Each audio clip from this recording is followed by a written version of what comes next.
정말 우려했던 상황들이 지금 벌어지고 있습니다. 윤창호법 위헌 음주운전자 감형입니다. 자, 얼마 전에 헌법재판소가 윤창호법 일부 조항에 대해서 위헌 결정 내렸다는 소식 전해드렸는데, 자, 일단 그 헌재 결정 취지 정리를 좀 해주시죠. 이게 어떤 조항이냐면 음주운전을 2번을 하게 됐을 경우에는 두 번째 적발되면 이 징역 2년 이상 5년 이하의 징역에 처한다라고 그렇게 바꾼 겁니다. 그러니까 이 헌법재판소가 봤었을 때 아니 2년을 얼마만큼의 간격을 두고 2년을 해야 한다는 두 번째를 해야 된다는 거냐. 뭐 10년 전에 음주운전 한 번 하고 그 10년도 훨씬 더 지나서도 음주운전으로 또 적발이 되면 그것도 이유이기 때문에 무조건 이 법을 적용해야 되는 거냐. 그리고 음주운전의 정도도 굉장히 여러 가지가 있지 않습니까? 예. 음주운전 자체가 그냥 뭐 벌금 내는 정도 그치는 것부터 뭐 실질적으로 징역형까지 있는 정도까지 면허 취소, 면허 정지 이렇게 다양한데 그런 것도 안 정해놨다라는 겁니다. 그래서 기준이 좀 모호해서 과다하다, 명확성 원칙에도 위반한다라는 이유로 그 조항에 대해서만 위헌 결정을 했습니다. 자, 그런데 그런 위헌 결정 이후에 지금 난리가 났습니다. 맞습니다. 2019년에 시행이 됐기 때문에 그 이후에 음주운전한 사람들이 지금 잡혔거나 또 재판 중일 거잖아요. 그렇죠. 재판 중인 사람들은 나 감형을 해달라. 그리고 이미 잡혀 들어간 사람들은 나를 석방해달라. 지금 이렇게 요구할 수 있게 된 겁니다. 사법부 내부에서도 국민들에게 좀 잘못된 신호를 줄 수 있다. 이런 우려가 나왔다고 합니다. 자, 실제로 말이죠. 전북에서 감형 사례, 음주운전 감형 사례가 나온 겁니다. 자, 이 피고인 상습 음주운전자였는데 1심에서 실형을 선고받았었잖아요. 네, 그렇습니다. 징역 1년 6개월 형이 나온 거예요. 왜 그러냐면 세 번째 걸렸습니다. 아이고. 네, 세 번째요. 2014년, 2018년에 음주운전으로 벌금형 받았는데요. 작년에 또 술을 마시고 운전하다가 적발됐거든요. 예. 따라서 헌법재판소의 위헌 결정 이전에 효력이 있었던 그 도로교통법 규정에 따르면 이거 2회 이상이잖아요. 예. 따라서 가중처벌 대상이 되었고요. 실제로 징역 1년 6개월 실형을 받았습니다. 자, 그렇게 됐는데 헌재가 윤창호법 일부 위헌 결정을 내림과 동시에 며칠 뒤에 이 사람이 항소심에서 짜잔 하면서 어떻게 보면 첫 번째 그 수혜를 입었습니다. 예, 뭐 이걸 수혜라고까지 얘기해야 되는지 모르겠지만 그 사람 입장에서는 굉장히 뭐 생각지도 못했던 것이겠죠. 좀 전에 말한 것처럼 1년 6개월 실형이었는데 징역 1년에 집행유예 2년으로 굉장히 많이 줄어들었습니다. 실형을 복용해서 사라지지 않아도 되는 그런 상황이 된 거고 재판부가 판결한 건 그거예요.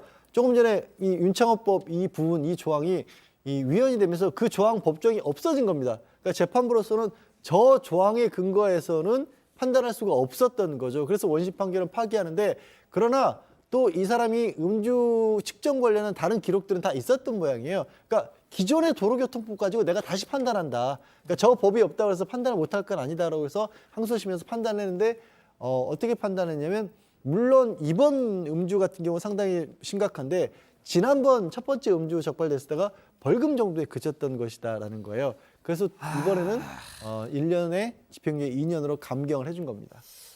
그래도 말이죠. 2014년, 2018년, 2020년 보통 어지간한 이 조직에서는 다 삼진 아웃이다 해가지고 그냥 그렇게 하는데 말이죠. 예?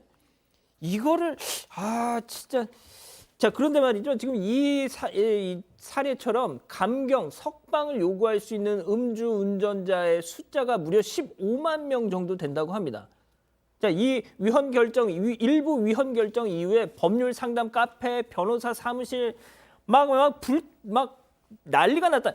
나도 혹시 그거 대상자가 되느냐 하면서 확인하려고 말이죠. 맞습니다. 근데 15만 명이라고 했는데 사실 이 숫자는 정확한 숫자는 아니고 매년 음주운전으로 입건되는 숫자가 5만 명에서 6만 명 정도 된다고 해요. 그래서 2019년 시행 이후로 계산을 한 게 한 15만 명 정도가 될 것이다.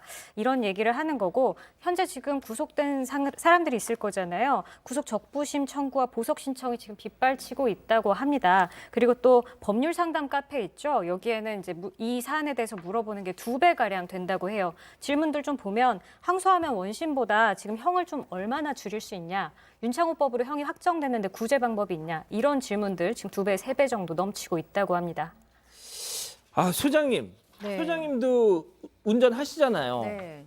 저는 세상에 평생을 운전을 해도 평생을 음주운전 한 번 안 하는 사람들 수두룩하지 않습니까? 그렇죠. 그러니까 음주운전은 제가 저번에도 이제 사건 현장에서 얘기했는데 이 음주운전의 그 재범 발생률이 마약 사범보다 더 강력하기 때문에 음주운전은 기본적으로 재범을 할 수 있는 가능성에 대해서 좀 차단할 필요가 있다는 생각이 드는데 물론 뭐 저도 구체적으로 이 헌법재판소의 내용을 보면은 뭐 수긍이 안 되는 바는 아닙니다. 왜냐하면 기간이라던가 음주량이라던가 이런 게 전혀 고려되지가 않았다라는 얘기니까 수긍이 되는 면이 있는데요. 이제 그럼에도 불구하고 사실 정서적인 거는 우리 국민들이 어느 날부터인가 굉장히 그 음주운전의 처벌이 높아지면서 아 음주운전은 안 돼, 음주운전은 아웃이야, 음주운전은 용서해 줄 수 없어라는 어떤 감정이 굉장히 강화되고 있었거든요. 그렇죠. 그런데 이런 결정이 나니까 아 음주운전은 뭐 그렇게 큰 죄는 아닐 수도 있겠다라는 생각이 들면서 이런 재범률이 더 높아지지 않을까라는 걱정이 좀 듭니다. 예. 실제 그 소장님이 방금 말씀하신 그런 내용을 전주지법 한 부장판사가 법원 내부망에 올렸습니다. 그 헌재 결정 이후에. 자, 손 변호사님 사무실에도 이런 문의가 옵니까? 제가 직접 받는 건 없는데요. 저는 별로 하고 싶지 않네요. 그러니까요. 네. 역시 멋쟁이야. 별로 하고 싶지 않습니다. 예. 그래서 연락이 안 오는 것 같습니다. 그렇습니까? 네. 예. 아무튼 자 그러면은 제가 한 가지 예를 들어드릴게요. 얼마 전에